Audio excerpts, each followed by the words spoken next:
जय निषाद राजभाई सरियाने। इस वीडियो में हम लोग बात करने वाले हैं कि नेक्स्ट पीएम कौन बन सकता है, जो कि आज के वर्तमान स्थिति के हिसाब से मैं बात करूंगा। तो दोस्तों, जैसे कि आप सभी देख रहे हैं, वर्तमान स्थिति के हिसाब से भारत में बहुत सी राजनीतिक घटनाएं हो रही हैं। आज वह पार्टी सत्ता में है जो पार्टी कभी विपक्ष में बैठने लायक नहीं थी, यानी कि उसके कभी एक दो एमएलए भी नहीं थे, एक दो एमपी भी नहीं थे, यानी जिसका कभी अस्तित्व ही नहीं था। और आज वो पार्टी विपक्ष में है जो कि शुरू से ही आज़ादी से पहले से या फिर इस देश बनने से पहले से थी।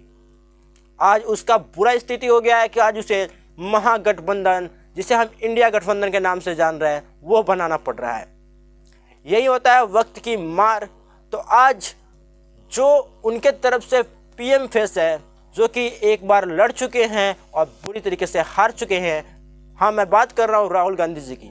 तो राहुल गांधी जी का प्रधानमंत्री बनना कितना ज़्यादा कठिन है, आप इस बात से अंदाज़ा लगा सकते हैं कि वे बस सीजन की राजनीति करते हैं। और मैं इसलिए कह रहा हूँ क्योंकि कोई भी कार्य आप निरंतर जब तक नहीं करेंगे, आपको कामयाबी नहीं मिलेगी। और ये एक समय का सबसे बड़ा रूल है।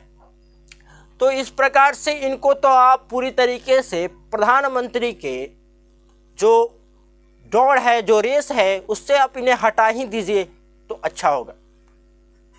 आने वाले समय में भी इनका प्रधानमंत्री बनना इम्पॉसिबल है, क्योंकि जिस प्रकार से मैं देख पा रहा हूँ या फिर वर्तमान स्थिति के हिसाब से इनके भाग्य में प्रधानमंत्री बनना नहीं है।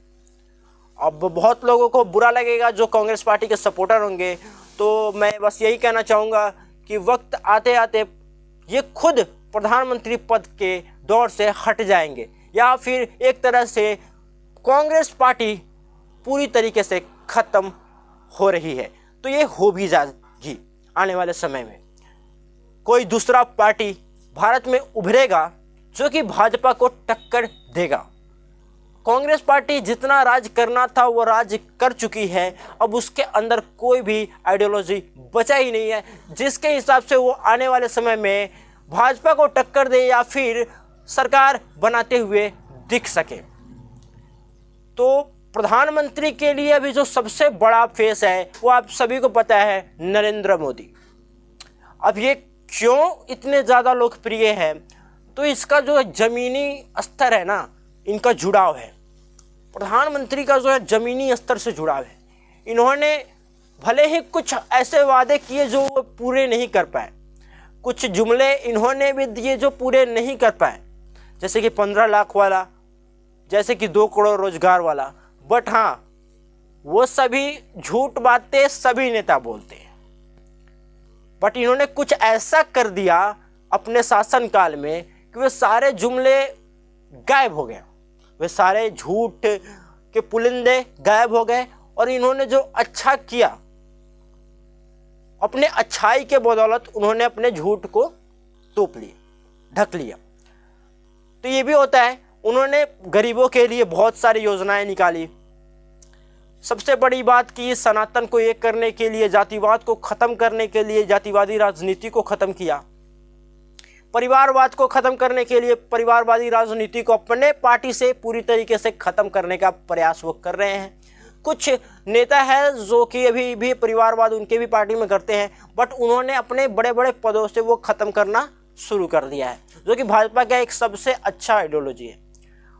उसके बाद की बात है तो इन्होंने सनातन धर्म के एकजुटता के बाद सनातन धर्म के सबसे बड़े कार्य को किया, जो कि कांग्रेस पार्टी कई 100 सालों से इन पर इल्ज़ाम लगाती थी कि आखिर कब बनेगा भाई। यानी कि मैं बात कर रहा हूँ राम मंदिर का, जिसका उद्घाटन 22 जनवरी को है, यानी 2024 में। और 2024 में ही आप भी जान रहे हो कि प्रधानमंत्री का चुनाव है। तो प्रधानमंत्री का चुनाव से पहले ही राम मंदिर का उद्घाटन हो रहा है, राम मंदिर का प्राण प्रतिष्ठा हो रहा है। तो ये कहीं ना कहीं एक तरीके से मैं बता दूं तो नरेंद्र मोदी जी का हैट्रिक का गारंटी है। यानी वह तीसरी बार प्रधानमंत्री बन जाएंगे, इसकी गारंटी 22 तारीख को वहाँ पर राम मंदिर के प्राण प्रतिष्ठा में लिख दी जाएगी कि हाँ ये प्रधानमंत्री बन गए। चुनाव की ज़रूरत भी नहीं है, क्योंकि इन्हें हरा पाना अब इनके शासनकाल में या फिर इनके रहते हुए पॉसिबल नहीं है, क्योंकि भारत की राजनीति में पूरी तरीके से एक ऐसी पैठ इन्होंने बना लिया है जो अब तोड़ पाना किसी भी अभी के टाइम के विपक्ष के नेता में उतनी ताकत नहीं है, या फिर इनके कद के हिसाब से इनके कद के आधे पर भी आने की औकात किसी नेता में अभी नहीं दिख रही है। हाँ, एक नेता उभरते हुए नजर आ रहे थे, अरविंद केजरीवाल जी, जो कि अपने ही कुछ गलतियों के वजह से बैकफुट पर आ गए।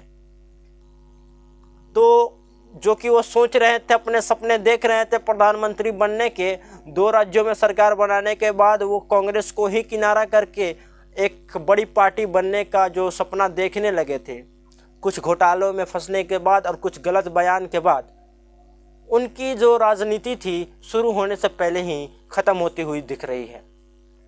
और उसके बाद मैं बात कर रहा हूँ प्रधानमंत्री के उम्मीदवारों में जो खुद को जानबूझकर घसीट रहे हैं, बिहार के मुख्यमंत्री नीतीश कुमार जी, जिनका कोई नाम लेना नहीं चाह रहा है, फिर भी वे ज़बरदस्ती खुद के चेहरे को पीएम फेस के लिए प्रमोट कराने पर तुले हैं। कोई भी पार्टी जो भारत में एग्जिस्ट करती है, कोई भी राज्य की पार्टी जो कि थोड़ी भी मजबूत है, वो कभी भी नीतीश कुमार जी जैसे पलटू राम को प्रधानमंत्री फेस बनाने के लिए कभी नहीं सोचेगी।